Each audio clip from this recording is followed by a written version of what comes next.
Primary higher level की पढ़ाई नहीं पढ़ा पा रहा है। किसान ने अपने बच्चों को पढ़ने के लिए घर से बाहर भेजा था, उसको वहां की चकाचौंध ने इस तरह से जकड़ लिया कि उसके बाद वो वापस आ नहीं पाया। यही कारण है कि आज हमारे बुजुर्ग तो इस लड़ाई में हमारे साथ खड़े हैं, लेकिन युवा लोग क्या कर रहे हैं, वो रिलायंस का दिया हुआ फ्री का इंटरनेट यूज करके यूट्यूब पे देख लेते हैं कि कौन देशद्रोही है और कौन आतंकवादी है। वो ये देख ही नहीं रहे कि तुम्हारी नस्लों की लड़ाई के लिए हम लोग यहाँ कितनी बड़ी लड़ाई लड़ रहे हैं।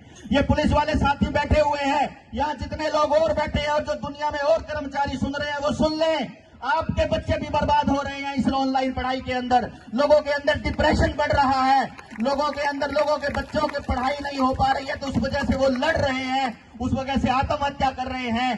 कर्मचारी लोग जो अपना लोन ले रखा था, ईएमआई पे चल रहे थे, वो लोग उसको ना चुकाने की वजह से अपने खुद के बच्चों को जहर दे करके मार रहे हैं। आने वाले टाइम में आप लोगों के साथ भी ऐसा ही होने वाला है, क्योंकि ये बीमारी सिर्फ किसानों की जमीन बर्बाद करने के लिए नहीं है, ये हर उस तबके को बर्बाद करने के लिए है जहां संगठन होता है।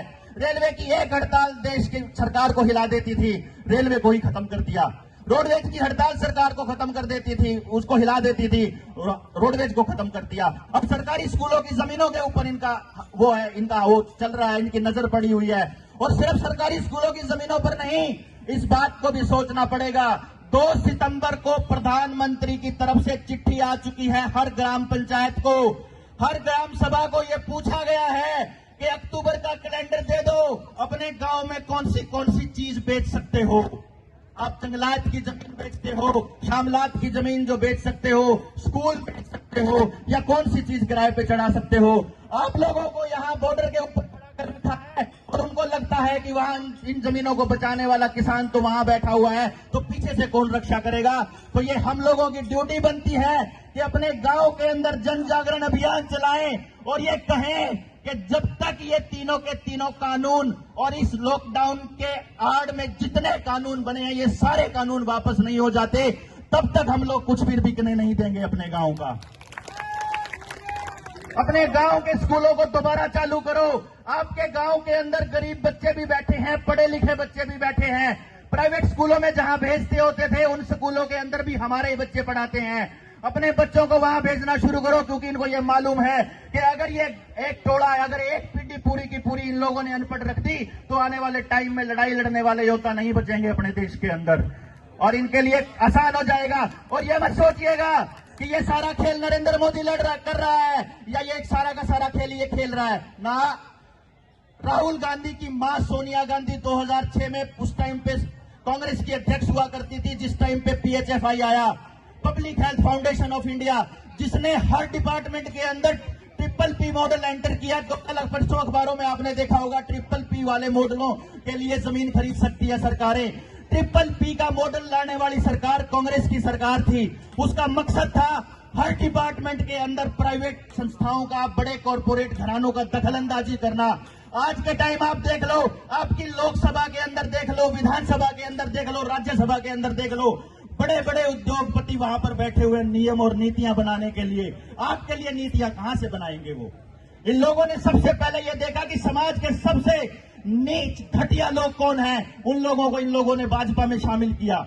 भाजपा में शामिल करके उन लोगों को टिकट का उम्मीदवार बनाया जिनका समाज से कोई वास्ता नहीं था। ये हमारा खट्टर ये भाई दे दूंगे माइक। यहाँ कोई ये वाली बातें आपको कोई नहीं बताएगा। यहाँ ये खट्टर आपका मुख्यमंत्री क्यों बनाया था? इसलिए बनाया था कि ये जन नेता नहीं था, ये RSS का प्रचारक हुआ करता था। इस प्रचारक ने आकर के सबसे पहले वो काम किया है कि जो जनता से कोई रिलेशन ना रहे, ऐसे लोगों को इन लोगों ने अधिकारी बनाया। आज आप देख लीजिए, यहाँ का जो SDM जिसने लोगों को मारने का आदेश दिया, वो कौन था? जो ऑलरेडी किसानों से नफरत करता था। किन लोगों को ड्यूटी दी? जहां जहां आंदोलन लगा हुआ है, उन लोगों को जो ऑलरेडी जात पात के जहर के अंदर घुल रहे हैं, उनको ये नहीं पता कि इसकी आड़ में तुम्हारे बच्चे भी बर्बाद हो रहे हैं। ये अफसर चाहे कितने स्टार लगा के बैठे हो, चाहे 1.5 लाख की तनख्वाह ले रहे हो, चाहे 2 लाख की, बच्चे आपके भी बर्बाद होने वाले हैं, ये मान लीजिए इस लड़ाई में। इसलिए इन किसानों के साथ आकर के खड़े हो जाइए, ये आपकी आखिरी लड़ाई है। ऐसे ही नहीं कहते कि ये आपके फसलों की लड़ाई है, ये वाकई आपकी नस्लों की लड़ाई है, क्योंकि पूरी नस्लों को तबाह करने का इन लोगों ने षड्यंत्र रचा हुआ है। उस षड्यंत्र के खिलाफ आपको लड़ना होगा।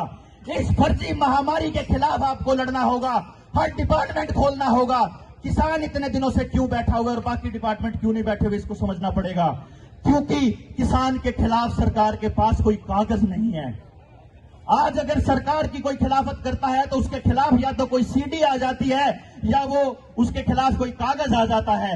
लेकिन सरकार ने ये पूरा पिछले 6 सालों के अंदर 7 सालों में ये षड्यंत्र रचा है कि हर किसान के खिलाफ कागज तैयार हो जाए, चाहे ऑनलाइन के थ्रू, चाहे PPP के थ्रू। एक नया कानून ले आए कि भैया जी ये जो आपको क्षतिपूर्ति कानून, जो आपको सिर्फ छोटा मोटा कानून लग रहा होगा, ये जो पुलिस को बुलाने के लिए बसें आ रही है ना, ये आपके खर्चे में जुड़ रही है और ये खर्चा आपको देना पड़ेगा अपनी जमीनों को बेच करके। आखिरी मकसद जमीन बेचना, जमीन बिकवाना है। इस चीज को समझ लीजिएगा। एक तो आने वाले टाइम में आपको किसी से कर्जा नहीं लेना है। आपके ऊपर कर्जे के भंडार लगे हुए होंगे और ये लाल डोरा तोड़ा था। लोगों को क्या कहा इन्होंने, अब लाल डोरे की जमीनें भी पे रजिस्ट्री हो जाएंगी, अब लाल डोरे की जमीनों पे भी कर्जा हो जाएगा। अरे हरामखोरो, कर्जा दे के तुम काम धंधे बंद करते हो, इसका मतलब वो कर्जा जिस चीज के ऊपर लिया तुम्हें वो हड़पनी है, इसका मतलब तो हम लोगों को ये समझ में नहीं आ रहा है। हमारा जमींदार क्योंकि बड़ा व्यापारी नहीं है, उसे पैसे से पैसा बनाना नहीं आता। वो क्या करता है, पैसा लेकर के कहीं ऐसी जगह लगा देता है जहां से रिटर्न नहीं आता और उसे लगता है कि आने वाले टाइम में जो पैसा आएगा, कल को जो फसल बेचूंगा उस फसल से मैं ये कर्जा चुका दूंगा। लेकिन अफसोस कि उन फसलों के दाम आपको जानबूझकर दिए नहीं जाते, क्योंकि खेती घाटे का सौदा है नहीं। खेती घाटे का सौदा बनाया गया है ताकि आपकी जमीनों को काबू किया जा सके। इसलिए ये लड़ाई सिर्फ और सिर्फ ये जमीन बचाने की और तीनों कानून वापस कराने की नहीं है। ये लड़ाई अस्मिता बचाने की भी है, हमारे बच्चों को बचाने की भी है। आपको यहां से ये शपथ लेकर के जानी पड़ेगी कि जब हम गांव में जाएंगे तो आने वाले वक्त में अपने किसी भी संस्थान को बिकने नहीं देंगे। इन्होंने सारी एसोसिएशन के अंदर, चाहे मार्केट एसोसिएशन है, चाहे मंडी